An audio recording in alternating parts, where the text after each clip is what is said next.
Hello my dears, I know that I said today's video is going to be about trauma-informed practices. That ended up being a lie, because I finished researching for that video and I realized there was another topic that I really needed to cover first. So that's what we're gonna do today, and we'll do the trauma-informed stuff next week, or the week after. I don't know what day it is. The other one's coming out October 15th. That's happening. Great. Now today we're going to talk about crip time and how that specifically impacts our presence and our participation. I'm really like handsy today. Our participation in various spaces, vaguely school focused, but also in general life focused. General life, yes. That didn't make sense. Whatever. It should still be relatable to you, even if you're not a student or a teacher. I think it should still help. If you're new here, hi there, hello. My name is Sydney. My pronouns are they, them. I am currently doing a master's level undergrad thesis. Long story short version, I hate school, so I'm just doing what I want to do for a thesis now, even though I should save this for a master's degree, but I'm not doing school anymore. It's about disability theater, theater education, accessible theater and education, and it's culminating in the first all-neurodivergent cast and crew production of The Curious Incident of the Dog in the Nighttime. You can follow that show on social media. We also have auditions coming up shortly, or they just happened. I don't remember when this is coming out. I've already said that. I will link all of that stuff in the description for you, but anyway, that is why we are here talking about accessible education and why I am very painfully qualified to be talking about this. I am very glad to have you. You are welcome to stick around if you so desire. Like, comment, subscribe, all those good things, but also no pressure. And audio description for those who need it. I'm a white person in their early 20s with shoulder-length brown curly hair. I am wearing a maroon muscle tee, and I'm sitting in front of a slightly chaotic bookshelf that has a dinosaur stuffed animal and some yellow flowers somewhere on it. So I think those were all of the things. So before we talk about crip time, let's talk a bit about why we talk about disability theory things and why this conversation is important outside of disability. Because, I mean, if you don't know by now, disabled people make up 20 to 25% of the population, depending on what study you look at. And also, if you're blessed to live long enough, you will become disabled at some point. So honestly, that's reason enough to know about this stuff. But those points aside, the cool thing about accessibility is that it's not just for disabled people. We use so many things that exist to accommodate disabled people every day that make our lives easier to live. Automatic doors, curb cuts, captions, texting, nutrition facts and ingredients lists, elevators. I could go on. I found that people time and time again will say that making changes to something to make something accessible isn't worth the effort because it only serves a very small portion of the population. That's blatantly wrong, because not only does accessibility help everybody, but also a quarter of the population is disabled. So the real issue here is that most typically change scares people, and changing the way you look at the world and also other people tends to scare people even more. So then they shut it down based on logic and, oh, but this is how it's always been done. So yeah, as we talk about crip time and such together, let's all work on keeping an open mind and thinking about how we can change our lives in the teeniest, tiniest of ways to make life easier for other people who are really struggling. Like me. Now, the second thing we're going to talk about is the word crip, because it hasn't come up much in my research on my channel. I don't know why, it's totally going to come up more soon. But I just want to say that the word is a reclaimed word, much like queer is reclaimed in the LGBTQ plus community. The elongated word of crip, which is crippled, is very much mostly seen as kind of a slur in the same way that dyke is still kind of seen as a slur. You're going to notice the word crip comes up solely in contexts that are run and created and led by disabled people. I think if a non-disabled person referred to crip theory, they can call it that. I'm not going to gatekeep who can and cannot say a word, but please do be aware of the context and nuances of that whole situation at play with our word choice here. But yes, now that we have covered all of that, all of the things, we've done it. What is crip time? The term was created kind of by 3 different people. The disability community is a very special place in which the people who coined all the terms in disability studies know each other, because disability studies was literally created by like 10 people and it's still a pretty small group.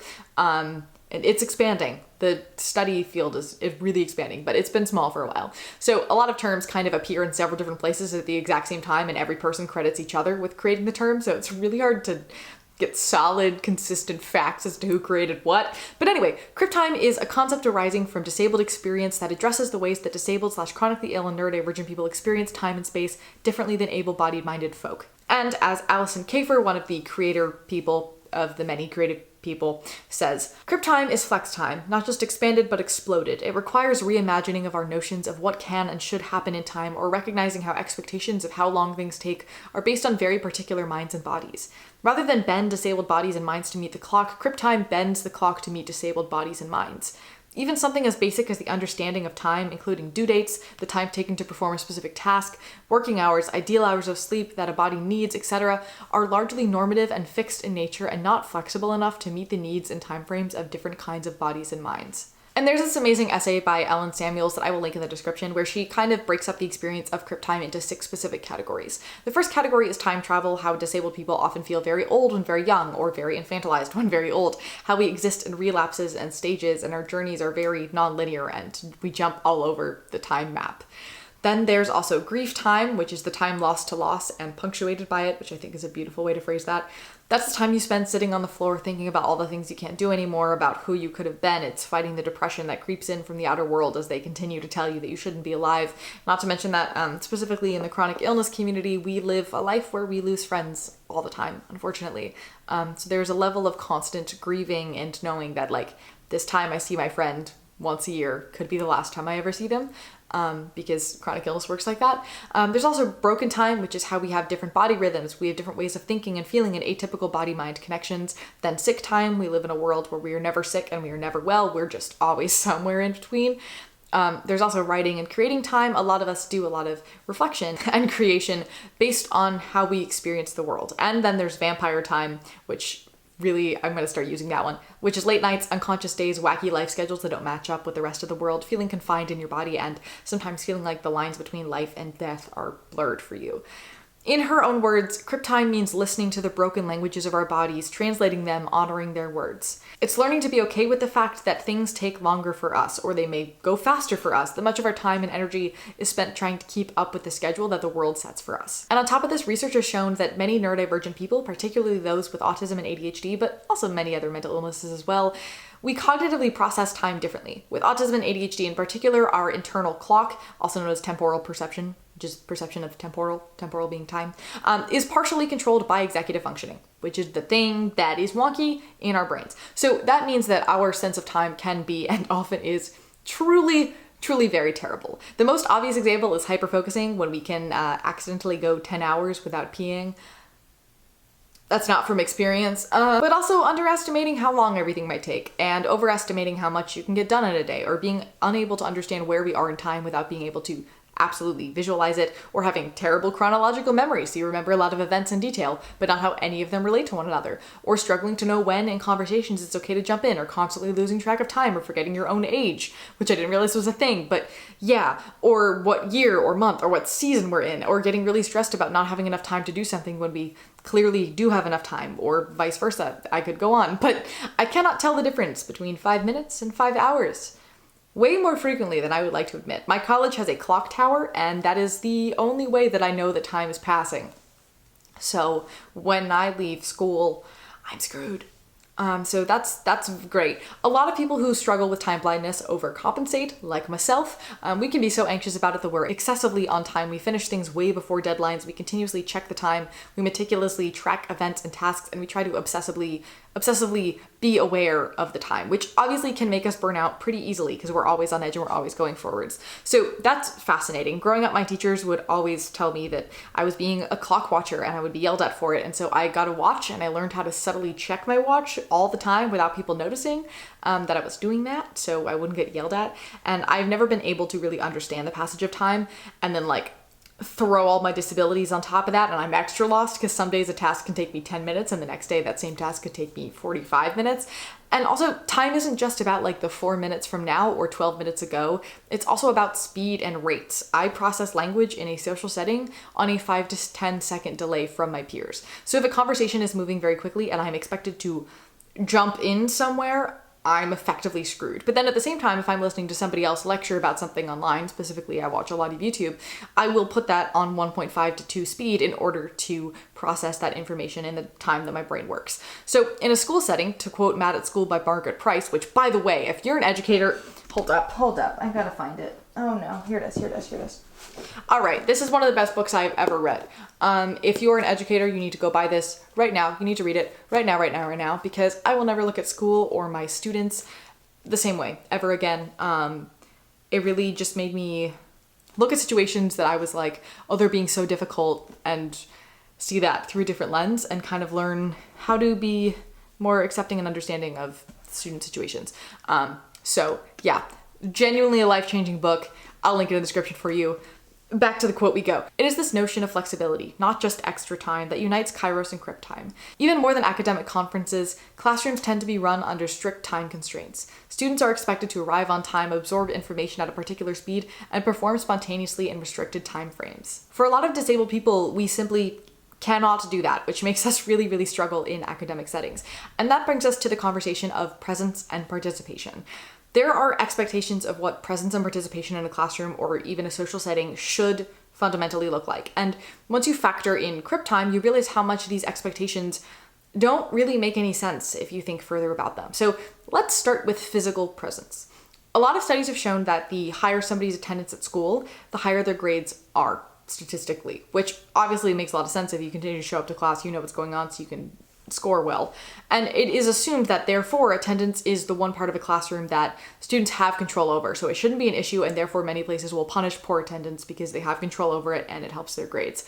We also often see attendance tied directly into motivation. There's this idea that if a student isn't present in a class or at school in general, they must be not motivated or not care about their learning or their education, which again, pretty much forces the idea that attendance is the only valid option. And that's kind of how we're all trained to think. But a highly motivated student may often miss class, may spend a huge amount of time on task yet not retain what he has studied, or not be able to perform his knowledge in approved of ways, and may find that his learning increases when he's alone, but falls apart when he works in a small group or a crowded lecture hall. First of all, not everybody is capable of learning among people. Like when we were talking about time blindness a little bit earlier, and I mentioned that in a social setting I'm about 5 to 10 seconds delayed auditorily, but when I'm consuming content on my own, I speed it up. My ability to process information auditorily in social settings, in just not even auditorily, everywhere. My ability to process information in social settings is greatly reduced, and I get overwhelmed much more easily than in other settings. So for me, learning in a space that's full of people is actually the least effective way for me to be able to learn anything. Secondly, it's important to remember that physical presence does not mean mental presence at all whatsoever. And I know that most people know this, right? Like we know that somebody sitting in a lecture might zone out or whatever, but at least they're there, and you know, they might get something from the experience of being in the classroom they wouldn't have gotten if they weren't there, right? But the thing is for some people, attendance can actually very much mess up their long-term ability to focus, which seems counterintuitive, right? Like, sure, they're getting an experience, but it's often an experience where they might gain nothing from and lose a lot from. For example, I personally have been in many classes where some portions of the syllabus are studying disorders that I have, because I'm a psych major. And based on the presence argument, even if I already knew most of what there is to know about the disorder, because like, I have it. Based on that argument, I would still experience something educational in the classroom, and therefore I should continue to be present, which sure, logically makes sense. But in reality, sitting and watching somebody explain to the class how your brain works as if people with your disorder are not human beings, and then when you raise your hand and you go, "Hi, this is actually my experience," and you try to correct the blatant misinformation and problematic and very much like negatively impacting misinformation that they're sharing to the class, and they just glare at you and shut you down, and then you have the rest of your classmates for the rest of the semester continuously view you as a case study of a person rather than a real person. Sucks. And it doesn't just suck in that moment, it sucks after that, and it can make you so anxious that you never want to walk back into that classroom again. Or if you do, you're not able to learn because you know that you are not fundamentally safe there, and so you're on edge the whole time. But then if I didn't go to class, I'd be penalized for missing it, and I can only miss a certain amount of times this semester, which I saved those times for the times when I cannot walk, so I can't use one now in order to avoid this slightly traumatizing situation that I'm basically, not willingly, but I am putting myself in. If I felt comfortable skipping, which we're going to talk about in a second, I would use it as a survival mechanism, because the thing is, when you feel unsafe in a learning environment, you cannot learn. And if something small happens in class 1 and then in class 2, by class 3, I'm already anxious enough to be expecting it, and it hits harder, and the cycle goes on and on and on and on until I'm so anxious I'm unable to walk into the classroom or even do my homework without having a panic attack. And every time this happens, which is every semester, it happens faster. But if I miss a class every now and then, it often can make my anxiety reset a little bit, so it takes me longer to reach incapacitation burnout stage so I can actually finish the semester. And before you go, well, you can just go in not expecting anything, you really need to work on your anxiety. Please know that I have taken hundreds of classes in my life at this point, probably. I can count on one hand the amount of classes I've been in that I did not have a handful of microaggressions, if not straight up aggressions that I could have sued for every single time I've gone to class. And this is not irrational anxiety. It's simply what has happened every day of my life for 20 years. It's a lot easier to go in expecting it, and then you can brace yourself for it and it hurts less. So I got it covered, but thank you. The thing is I don't do meticulously planned skips to make sure that I stay safe and I'm doing okay, because despite knowing about all the impacts of anxiety and discrimination on my direct learning in a classroom and how the idea of presence and participation in a classroom, we're gonna get to participation in a moment, is based on a norm that I don't even remotely fit into, and also like most of what you learn at school is outside of the classroom and classroom norms are kind of BS. I still like physically cannot miss a class. It has been so instilled in my brain ever since I was little and I wouldn't feel very well. My parents would just be like, just go to school, just see what happens. You can call us if you don't feel very well afterwards, whatever. I like literally cannot miss school. And there is this idea that somebody who chronically skips class does not care or is not motivated. And I need you to know that every time I miss a class, which is almost exclusively when I either cannot walk, cannot hold down food, or cannot see or hear, I spend the entire time feeling guilty about missing class. Even if there's no consequences for absences, even if the teacher directly went, Sydney, you look like death, please go to bed, I will still feel incredibly ashamed and guilty for missing class. And I start to panic that maybe I'm not sick enough this time and I've wasted my allotted days of being sick for the amount of times that I'm like actually capable of doing something. Like this isn't bad enough. And like when I was sick while I was studying abroad, I would literally have friends that I would convince to help half carry me to class so I could sit on the floor and watch what was going on because I didn't want to miss so badly. And that is when I learned that kids who skipped more days than I spent sitting out and watching because they were sick and they just didn't go at all, didn't get punished for it because I was visibly sitting out and therefore I was penalized more than the people who didn't show up to class. So I just stopped going, received none of the information, and they started to leave me be. But that was not a win. It was a fascinating time. But what I'm trying to say is that we live in a culture where students are welcome to set boundaries for themselves, and we encourage that. But then, when those boundaries mean that they're not doing exactly what we want them to do, they are aggressively penalized for those boundaries, and therefore, what's the point? Why do we do this? Literally why? But anyway, we are going to talk more about this in the trauma-informed practices video next week. But one key issue to recognize is that the classroom is not a safe space. As a teacher, you might think that you are the most approachable. You put office hours in your door and you keep your door open, and therefore people who need you will come, walk by, say hello, interact with you, and if you're making anybody uncomfortable in the classroom, they might come and tell you about it.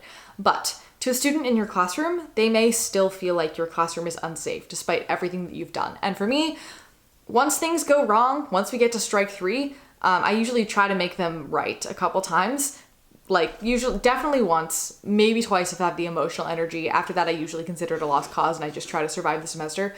But like, for example, let's say there is a psychology professor and his name is Bill, and Bill's teaching a class on the function of memory, which I need to take for my major. I tell my advisor about how I'm a little nervous about taking that class because I have memory loss and it might be upsetting because my memory loss was a traumatic time in my life. She's like, don't worry, Bill's super chill. He'll be super accommodating and understanding. You're gonna be all good. And so I trust her and I walk into the first day of class and I'm like, it's gonna be okay.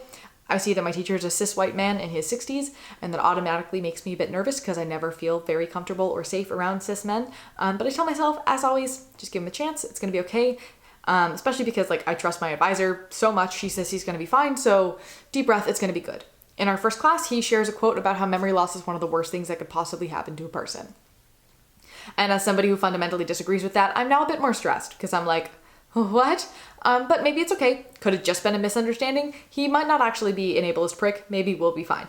The next day I meet with him about my accommodations. And when I tell him about my memory loss and my brain damage, he apologizes and says how horrible that must be, and then immediately starts talking slower and more patronizingly towards me. He also says that he's not comfortable with me having the service dogs ed training class because he doesn't like dogs, despite me explaining that they have full access under the ADA, so I don't understand. But yeah, the next day I go to our second class, very much on edge, and also I had to like put my dog in his crate so that I didn't have to worry about that. And the professor is now staring at me the entire class like I am about to explode. So I spend the whole class period trying not to have a panic attack, and now it takes an hour of deep breathing to even get myself able to walk down the hallway to get into the classroom for the rest of the semester. And in this guy's brain, he understands like, okay, maybe the dog thing was a little bit wrong, but otherwise he's trying his best and he's done everything he can.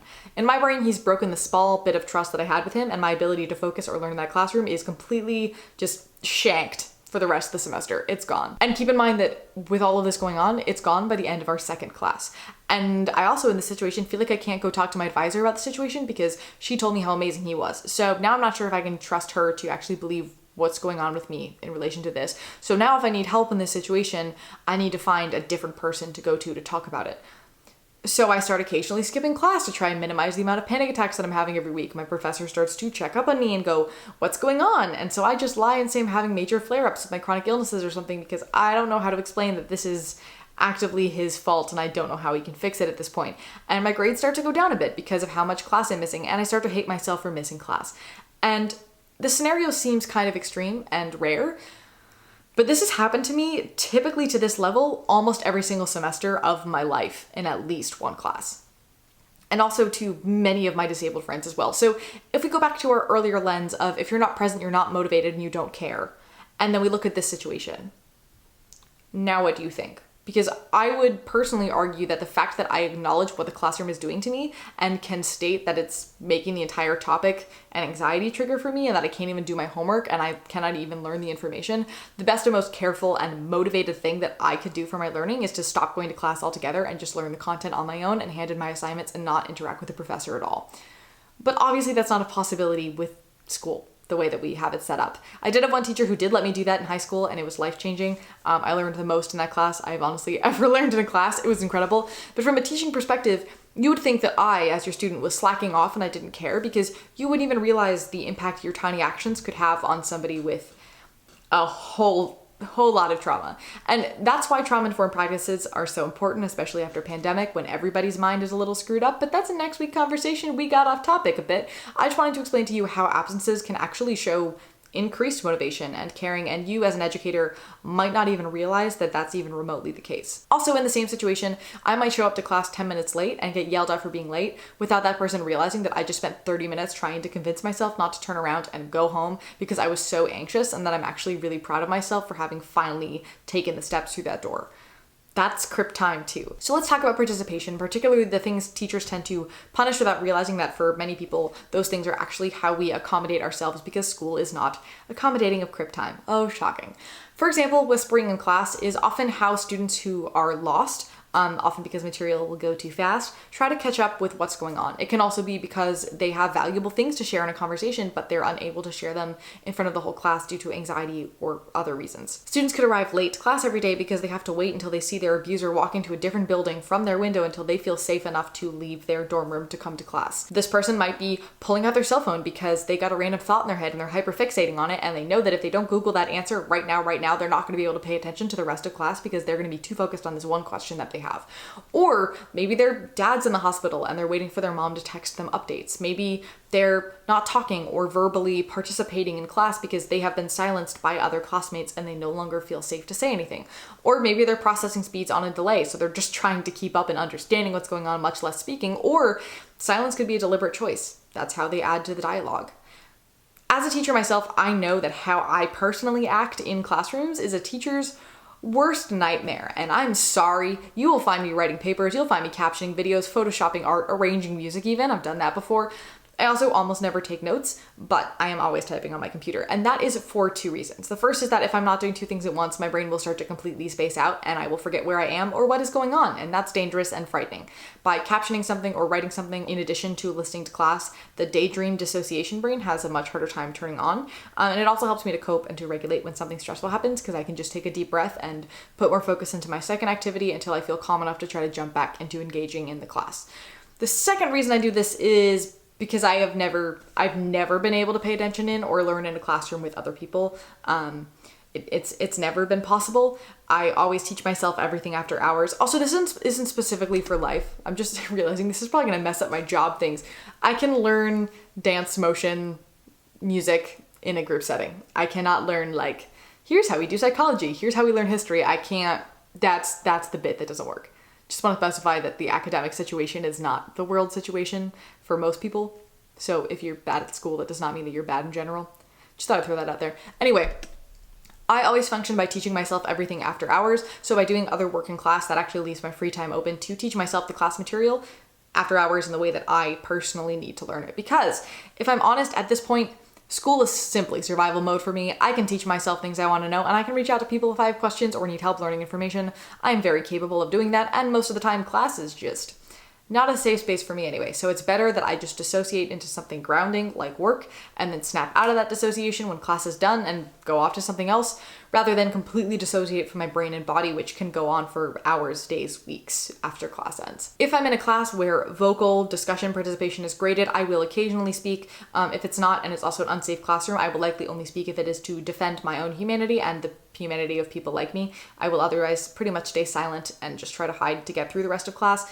And yes, I am a very disabled person. I have half the DSM going on in my brain, plus brain damage and several physical disorders, but the experiences that I'm telling you right now are not at all rare, and they are also not at all limited to people like me who somehow have continued to pursue a degree despite the entire world telling them that that's not a good idea. But you know what, I'm doing it, so but somebody may experience these same kinds of things because of their sexuality or their gender or their race and just try to survive school in the same ways that I do. Somebody might not know that they're disabled or mentally ill, and they may experience all of these things identically, or they do know and they never registered with disability services for accommodations, and therefore this has not been disclosed to you as a teacher because they don't think it's bad enough for them to need to do that. I personally find that teachers are often afraid to make allowances for people because they think that people are going to take advantage of those allowances that they make. And I've always found, as a teacher myself, first of all, you can totally tell when somebody's taking advantage of it, like 9 times out of 10, you can pretty much tell. Second of all, but maybe that's just because I'm disabled and if you're, I don't know. Anyway, second of all, even if that is the case, the amount of students whose lives are going to be way better now because of the accessible way you've structured your classroom